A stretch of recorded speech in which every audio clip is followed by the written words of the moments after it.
Hello नमस्कार दोस्तों, स्वागत है आपका एक और नई वीडियो के साथ। जैसे कि आप सभी को पता है, मेरा नाम है उमाकांत सोनी और आप देख रहे हैं एडवाइज उमाकांत सोनी चैनल। तो दोस्तों, एक और कहानी और आपके लिए मोटिवेट कहानी के साथ। तो दोस्तों, आज की कहानी का टॉपिक है मैन, हार, हिम्मत, किस्मत, ये तीनों को चीज़ों को मिलाकर जज्बा। अगर आप किस्मत के सहारे बैठे हैं कि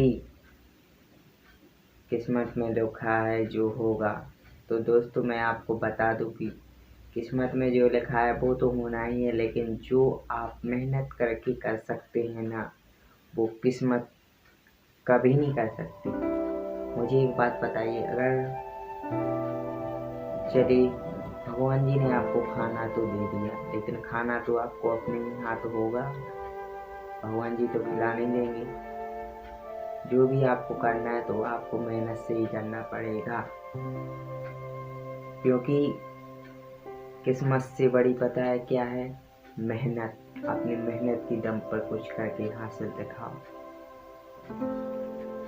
और अगर आपको लगता है कि मैं टूट गई, मन हारने लगा, अब मैं कुछ नहीं कर सकता जिंदगी लाइफ में, तो भाई यार मैं आपको एक बात बता दूं कि लाइफ वेस्ट तो हो ही रही है ना।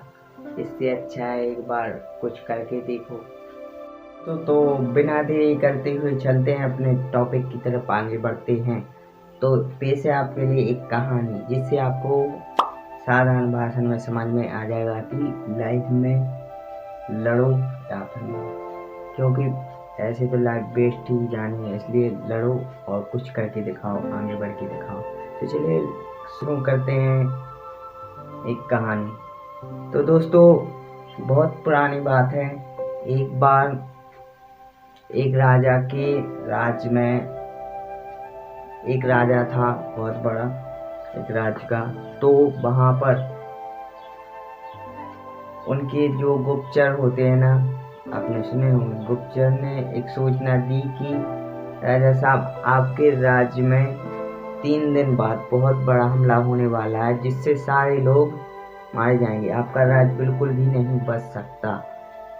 तो ये सूचना मिलते ही राजा जी बहुत घबरा गए कि अब क्या करें, उन्हें कुछ समझ में नहीं आया। तो उन्होंने तुरंत ही सभा बुलाई, मंत्री गणजनों जो भी होते हैं राज्य में, सेनापति, सब लोगों को बुलाया और अपने राज्य की जनता को बुलाया, क्योंकि कोई भी नहीं बचने वाला था वहाँ पर। तो सब लोगों को बुलाया और सब लोगों से पूछा तो क्या करें यार, अब 3 दिन बाद हम लोग सब मरने वाले हैं, क्योंकि उनकी इतनी बड़ी सेना है कि आप संभाल ही नहीं सकते। मतलब कि आप ये समझिए कि जो उस राज्य पर हमला करने वाले हैं, जैसे कि आप अगर एक हो तो वो 1000 है, तो मान के चलिए अगर उस राज्य में 1000 लोग थे तो उसमें 1-2 लाख 10 लाख लोग थे। तो आप खुद ही सोच सकते हैं कि कैसे वो लोग सामना कर सकते हैं। तो राजा जी ने सब लोगों से पूछ लिया, सब लोग घबरा के बोले अब हमारे पास कोई उपाय नहीं है, क्या करें, हम लोगों को मरना ही होगा। तो उनका मंत्री बहुत चालाक था, तो उसने एक बुद्धि लगाई। मंत्री ने कहा, जी राजा जी, हमारे पास उपाय है। तो मंत्री ने कहा, वो लोग 3 दिन बाद हमला करने वाले, एक काम करिए, आप और हम सब इसी वक्त इसी क्षण उनके राज्य पर हमला कर देंगे। तो राजा जी ने कहा, क्या बात कर रहे हो तुम मंत्री, हम लोग तो मरने वाले हैं, मतलब कि 3 दिन बाद मर जाएंगे, और उनकी सेना इतनी बहुत ज़्यादा है कि हम लोग सामना कर ही नहीं सकते। तो मंत्री ने कहा, वो 3 दिन बाद हम अपने राज्य पर हमला करने वाले हैं, हम लोग उनके राज्य पर अभी हमला करेंगे। इससे उनकी क्योंकि तैयारी 3 दिन बाद पूरी होगी, अपन तो तैयार ही हैं, अपन को तो मरना ही है हम लोगों को। इससे अच्छा है कि लड़ते लड़ते मरे, अगर जीत गए तो विजय हासिल होगी, नहीं तो मरना तो है ही, इससे अच्छा है लड़ते हुए मरे। तो राजा को ये बात थोड़ी थोड़ी अटपटी लगी, फिर भी मंत्री जी ने समझाया, राजा जी मैं ये कहना चाहता हूँ कि 3 दिन बाद वो हमारे राज्य पर आक्रमण करने वाले हैं, तो मरना तो तय ही है, इससे अच्छा है लड़के मरे। तो उन्होंने ये सुझाव दिया कि उन लोगों ने अभी तक तैयारी नहीं की होगी, क्योंकि उन्हें 3 दिन बाद आक्रमण करना है हमारे राज पर। इससे अच्छा अभी चलते हैं उनके राज पर आक्रमण करते हैं। तो राजा जी ने मंत्री की बात मान ली और सभी प्रजाजनों और राजवासियों से, सभी अपने सैनिकों से, मंत्रियों से, सबसे कहा कि हो जाओ तैयार और चलो राज पर हमला करने के लिए। तो दोस्तों हुआ ऐसा ही। तो चलिए चलते हैं, आगे बढ़ते हैं, वीडियो में आपको कहानी सुनाते हैं, बीच में कोई भी रोक टोक नहीं। तो वो लोग गए, बीच में पुल मिलता था, तो राजा जी आगे पहुंचे पुल के और राजा जी ने कहा सैनिकों इस पुल को अभी ही मतलब कि फोड़ दो, जला डालो।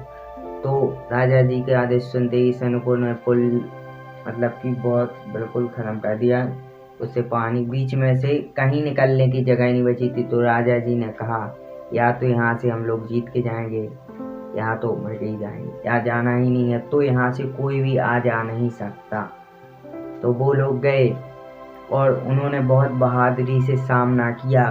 मतलब कि उनके लाखों सैनिकों की जो तैयारी चल रही थी 3 दिन बाद राज पर हमला करने की, वो ध्वस्त हो गई और उस राज्य ने उन राज्य के वासियों को मार डाला। वहीं पर उन लोगों की विजय हो गई।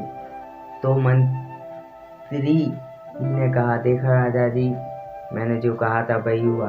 तो उनके थोड़े से सैनिक, 1000 सैनिक लाखों सैनिकों पर भारी पड़े।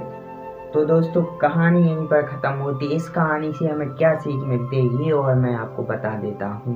तो दोस्तों ये कहानी से हम लोगों को ये सीख मिलती है कि हम लोगों को लड़ने से पहले मतलब कि जो भी अपने ऊपर परिस्थिति गुजर रही है उससे लड़ो, ना कि आप उस परिस्थिति में वहीं पर अटके रह जाओ। अगर आपको डर लग रहा है आगे बढ़ने से तो आपको आगे जरूर बढ़ना चाहिए, क्योंकि डर हर चीज़ में है। रिक्स जरूर लेना चाहिए लाइफ में।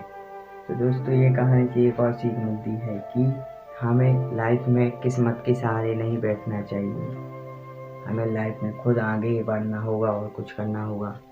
तो दोस्तों आई होप आपको कहानी अच्छी लगी होगी। अगर कहानी अच्छी लगी हो, अगर आप नए हैं तो लाइक करें, वीडियो को शेयर कर दें एंड चैनल को सब्सक्राइब कर दें।